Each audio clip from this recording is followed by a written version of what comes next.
লক্ষ লক্ষ জনতার উপস্থিতিতে মানিক মিয়া এভিনিউতে বেগম খালেদা জিয়ার জানাজার নামাজ অনুষ্ঠিত হচ্ছে।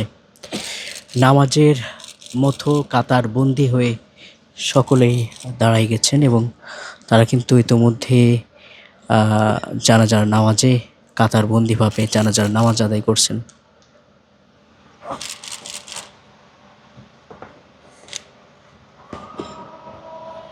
আল্লাহু আকবার। আসসালামু আলাইকুম ওয়া রাহমাতুল্লাহ। আসসালামু আলাইকুম ওয়া রাহমাতুল্লাহ। কিউব হোল্ডিংসের গল্পে সেই রেখাটি আঁকা হয়েছিল আজ থেকে 1 যুগ আগে। নকশাই আমাদের ভাষা। Cube holdings limited. দর্শক, ঠিক যেমনটি দেখছিলেন, বেগম খালেদা জিয়ার জানাজার নামাজ অনুষ্ঠিত এবং সেই নামাজ আদায় করার জন্য কিন্তু ইতোমধ্যে লক্ষ লক্ষ জনতার ঢল নেমেছিল। এইমাত্র জানাজার নামাজ শেষ হয়েছে এবং সেই জানাজার নামাজ শেষে এখান থেকে চলে যাচ্ছেন লক্ষ লক্ষ জনতা। এবং যদি একটু দেখানোর চেষ্টা করি, এখানে অনেকে লাল সবুজের পতাকা হাতে নিয়ে, বাংলাদেশের পতাকা হাতে নিয়ে তারা কিন্তু এসেছিলেন জানাজার নামাজ পড়তে এবং মাত্র কয়েক মিনিটের ভিতরে জানাজার নামাজ সমাপ্তি হয়েছে। এবং সব শেষে যদি আমরা একটু বলি যে জানাজার নামাজে যে লক্ষ লক্ষ জনতার ঢল, সেটি কিন্তু আমরা লক্ষ্য করেছি। রাজধানীর মানিক মিয়া এভিনিউ এলাকা এমন কোনো রোড নাই, এমন কোনো সড়ক মহাসড়ক নাই যেখানে মানুষ নাই। লোকে লোকারণ্য হয়ে গেছে। মফস্বল থেকে, সেই প্রত্যন্ত অঞ্চল থেকে মানুষ ছুটে এসেছিলেন বেগম জিয়ার জানাজার নামাজ আদায় করার জন্য। এবং সেটিকে ঘিরে যদি একটু দেখানোর চেষ্টা করি, এখানে কিন্তু এখনও জানাজার নামাজ শেষ হতে না হতেই কিন্তু লক্ষ লক্ষ জনতা যারা উপস্থিত হয়েছিলেন বেগম জিয়ার জানাজায়, তারা কিন্তু জানাজার নামাজ শেষ করে রওনা হচ্ছেন।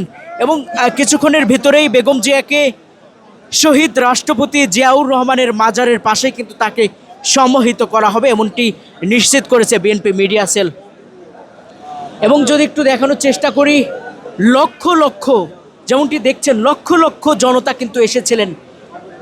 অনেকে বলছেন যে আসলে এখানকার যে জনসমাবেশ বা জানাজার নামাজে যে জনসমাগম ঘটেছে, এটি সমীকরণ করে শেষ করা যাবে না। এত লক্ষ লক্ষ জনতার ঢল ইতিপূর্বে বাংলাদেশের ইতিহাসে, জানাজার ইতিহাসে কখনো দেখা যায়নি। শহীদ রাষ্ট্রপতি জিয়াউর রহমানের জানাজা এবং বেগম খালেদা জিয়ার জানাজায় যে জনতার ঢল, সেই ঢল কিন্তু ইতিহাসের পাতায় রেকর্ড হয়ে থাকবে, এমনটি বলছেন অনেকে।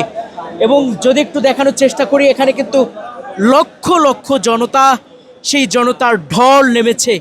এবং রেস্ট্রিকশন থাকার ফলশ্রুতিতে, বিধিনিষেধ থাকার ফলশ্রুতিতে, যেখানে বেগম জিয়াকে সমাহিত করা হবে, সেই শহীদ রাষ্ট্রপতি জিয়াউর রহমানের কবরের ওই সাইডে কিন্তু কাউকে প্রবেশ করতে দেওয়া হচ্ছে না।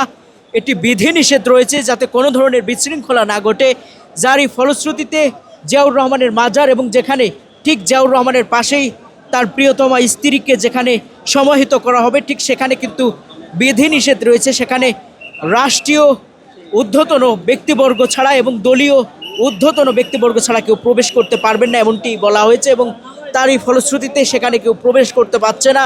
এবং রাজধানীর যে সড়ক মহাসড়কগুলো রয়েছে, সেখানে কিন্তু ইতিমধ্যে কানাই কানাই পূর্ণ হয়ে গেছে। জানাজা শেষে জনতার ঢল, সেই জনতা কিন্তু যেই পাশ দিয়েই যাচ্ছে, সেই পাশ দিয়েই মনে হচ্ছে সমুদ্রের ঢল নামছে।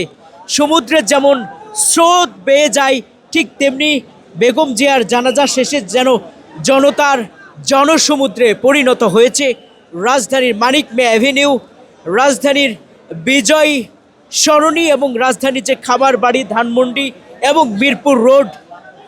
জনতায় যে এত জনতা, যেটা ভাষায় প্রকাশ করা যাবে না। অনেকে বলছে হয়তোবা লাখ পেরিয়ে কোটির ঘরে যেতে পারে বেগম জিয়ার জানাজার যে জনতা হয়েছিল। দর্শক, সরাসরি দেখানোর চেষ্টা করছি, এখানে কিন্তু এখনও লক্ষ লক্ষ জনতার যে ঢেউ, লক্ষ লক্ষ জনতার যে জনসমুদ্র, সেটি কিন্তু দেখানোর চেষ্টা করছি।